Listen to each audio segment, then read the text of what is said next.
Oke, assalamualaikum warahmatullahi wabarakatuh. Eh, Kembali lagi di channel saya, Rianto Keri.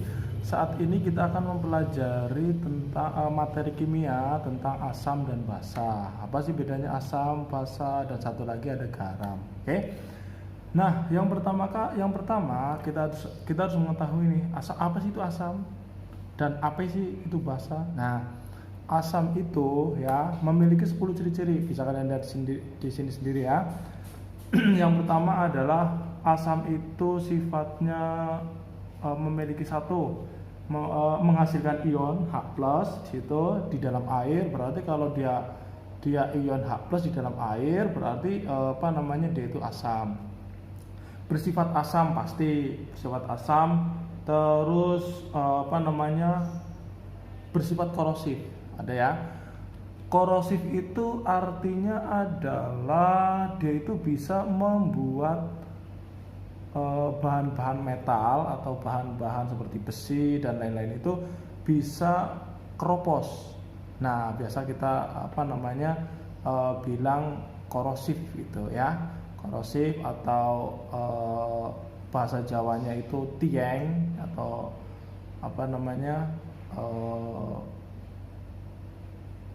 hancur itu, lama-lama besi itu akan hancur ya.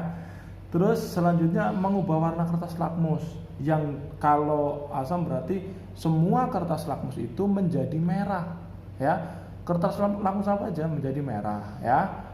Misalnya kertas lakmus itu ada dua, nanti kita jelaskan nanti.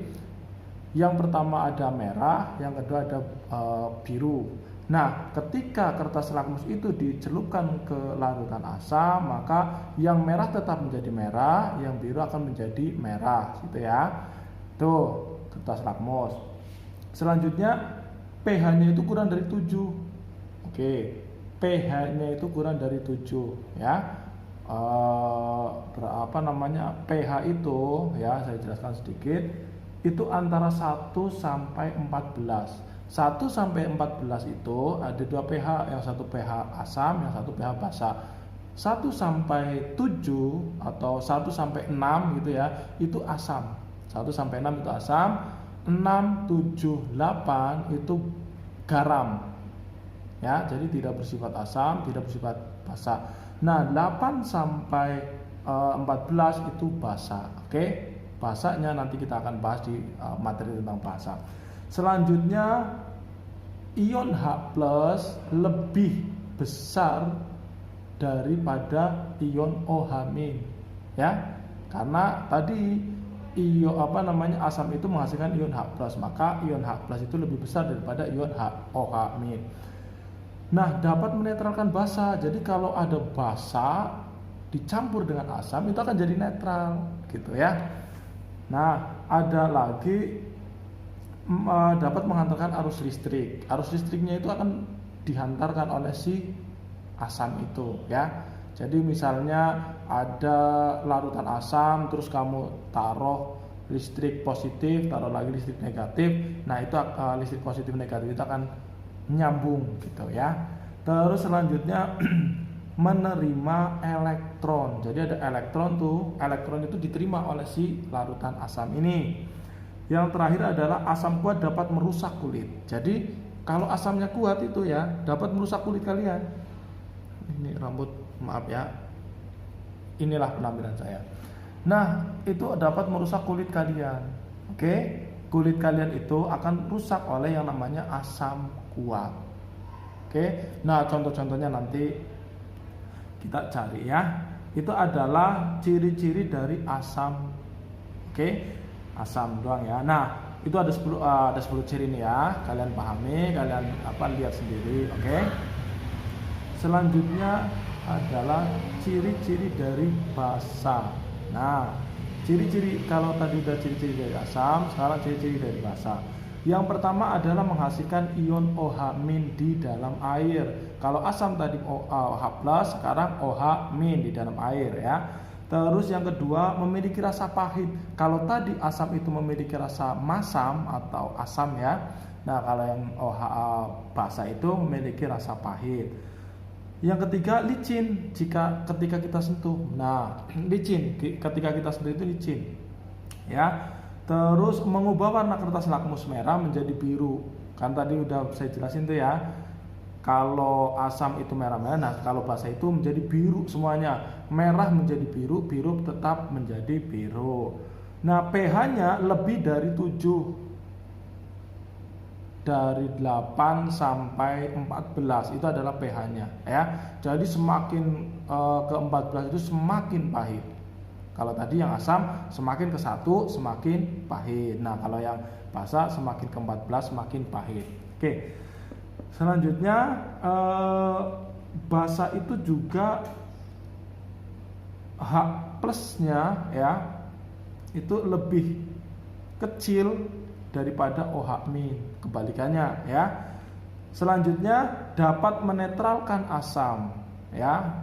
Basa ini dapat menetralkan asam sama seperti asam tadi. Terus selanjutnya itu nomor 8 itu dapat menghantarkan arus listrik ya. Terus sama kayak asam ya, memberi elektron, dan basa kuat itu dapat merusak kulit sama kayak asam tadi ya. Kalau yang terakhir adalah tentang ciri-ciri garam. Garam kalian tahu lah ya, garam dapur biasa dipakai oleh orang tua kalian, oleh ibu kalian untuk masak dan lain-lain. Ciri-cirinya untuk yang garam itu memiliki ion H+ dan OH-. Ada ion H+, ada ion OH- ya. Terus sifatnya itu sifat korosif, sama juga kayak asam tadi, bersifat korosif ya. Terus tidak merusak kulit. Nah, bedanya di sini. Kulit kita itu tidak terusak oleh garam. Oke, garam kuat sekalipun tidak akan merusak kulit kita ya. Terus rasanya itu bervariasi.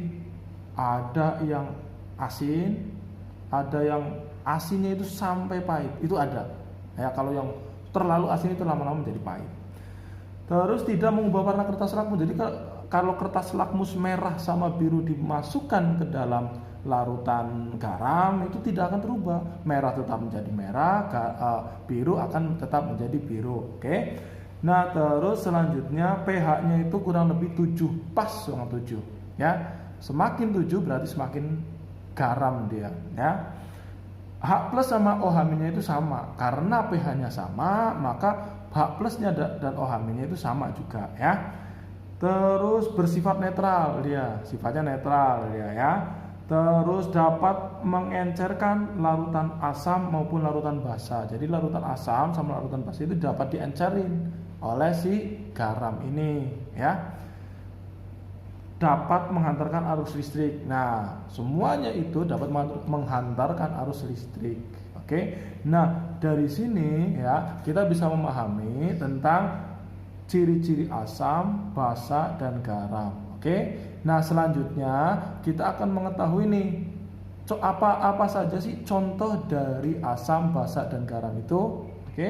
Sekarang kita akan bahas contoh-contoh dari asam dan basa. Yang pertama, kalian bisa dilihat contoh dari asam. Oke, di situ terdapat ada asam klorida, asam sulfat, nitrat, bromida, asetat, sitrat, format, karbonat, dan asam sianida. Nah, di situ ada kegunaannya. Untuk rumus kimianya di asam klorida itu HCl ya. Itu termasuk asam kuat. Asam kuat itu. Keberadaannya atau kegunaannya adalah dalam sistem pencernaan manusia dan hewan. Jadi di dalam tubuh kalian itu, terutama di dalam perut dan usus besar kalian, itu terdapat yang namanya asam klorida. Ya. Nah, itu untuk apa? Untuk mencerna makanan kalian. Di dalam lambung itu asam, ya. Ada asam sulfat, rumus kimianya adalah H2SO4, termasuk kekuatannya itu kuat. Nah, ini terdapat di mana? Di dalam aki mobil. Aki mobil itu namanya adalah asam sulfat. Makanya ketika ada aki yang bocor atau bagaimana bocor lah ya, itu akan mengkorosifkan ya bagian-bagian yang lainnya yang terkena percikan asam itu ya. Ada asam nitrat HNO3, dia itu kuat ya. Sebagai salah satu kegunaannya adalah sebagai salah satu bahan baku pembuatan pupuk. Pupuk itu sifatnya asam ya. Salah satu pembuatnya adalah asam kuat. Asam bromida HBr kuat, termasuk kuat juga sebagai indikator terjadinya suatu reaksi kimia. Nah, ada lagi asam asetat. Asam asetat itu CH3COOH, itu lemah. Dalam kegunaannya itu adalah di cuka makanan. Nah, cuka yang kalian biasa kalau kalian makan bakso atau yang lainnya itu kan ada cuka. Nah, itu termasuk asam asetat. Asam sitrat C8H8O7 ini termasuk lemah ya. Dalam buah jeruk itu kan asam tuh. Nah, asam itu namanya asam sitrat. Nah, terus ada asam format HCOOH, itu termasuk lemah ya. Kegunaannya dalam gigitan atau sengatan semut dan sengatan lebah. Jadi ketika kalian tersengat semut atau lebah itu termasuk asam format tadi ya. Ada lagi asam karbonat H2CO3 ya, lemah, dia termasuk lemah. Dalam kegunaannya itu dalam air hujan dan air soda. Ada air hujan dan air soda itu ya, itu termasuk asam karbonat. Asam sianida HCN termasuk lemah dalam beberapa umbi-umbian, misalnya gadung. Nah, ada sedikit cerita tentang asam sianida yang kasusnya dulu pernah itu terkena racun asam sianida. Asam sianida ini ya kalau dikonsumsi di buah-buahan itu termasuk asam lemah. Namun kalau buah-buah kalau ibaratnya hanya asam sianida yang diambil, lama-lama bisa menumpuk. Nah, itu bisa menjadi larutan asam yang kuat juga. Ya. Oke. Selanjutnya contoh dari basa. Berbagai bahasa nih ya. Sebentar. Bahasa. Nah, bahasa itu pun sama, ada bahasa kuat, ada bahasa lemah ya. Yang pertama bahasa kuat. Bahasa kuat itu natrium hidroksida. Rumus kimianya adalah NaOH. Oke, natrium hidroksida. Nanti kita cari kegunaannya. Ada kalium hidroksida KOH, ada magnesium hidroksida MgOH2, kalium hidroksida CaOH2, barium hidroksida BaOH2. Situ udah ada ya. Nah, itu untuk yang kuat. Nah, untuk yang lemah itu ada asap gas amoniak NH3, amonium hidroksida NH4OH, aluminium hidroksida AlOH3, besi hidroksida FeOH2. Nah, bahas tentang reaksi ionisasi. Reaksi ionisasi itu berarti yang dinamakan reaksi ionisasi berarti bertemunya antara ion dengan ion, yaitu ion positif dengan ion negatif. Tadi kalau asam itu H+, ya, kalau basa itu OH-, berarti kalau bertemu jadi H+ plus OH- ya, H2O. Nah, H2O itu ya adalah reaksi ionisasi. Nah, apa sih H2O? H2O itu adalah air, rumus dari air. Air yang kita minum yang putih, yang bening itu rumusnya adalah H2O. Kita akan membahas contoh dari garam. Tadi contoh asam udah, contoh basa udah, yang kuat udah, yang lemah udah.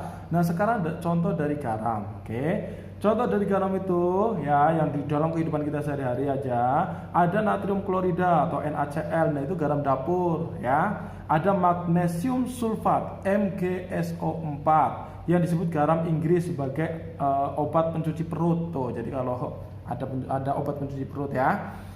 Ada lagi kalsium karbonat CaCO3. CaCO3 ini merupakan senyawa ya dalam batu kapur atau marmer atau batu pualam ya. Nah, itu ada garam yang membentuk batu kapur, pualam dan marmer itu namanya CaCO3. Ada namanya natrium karbonat Na2CO3 yang disebut sebagai soda pencuci. Nah, itu soda pencuci ya.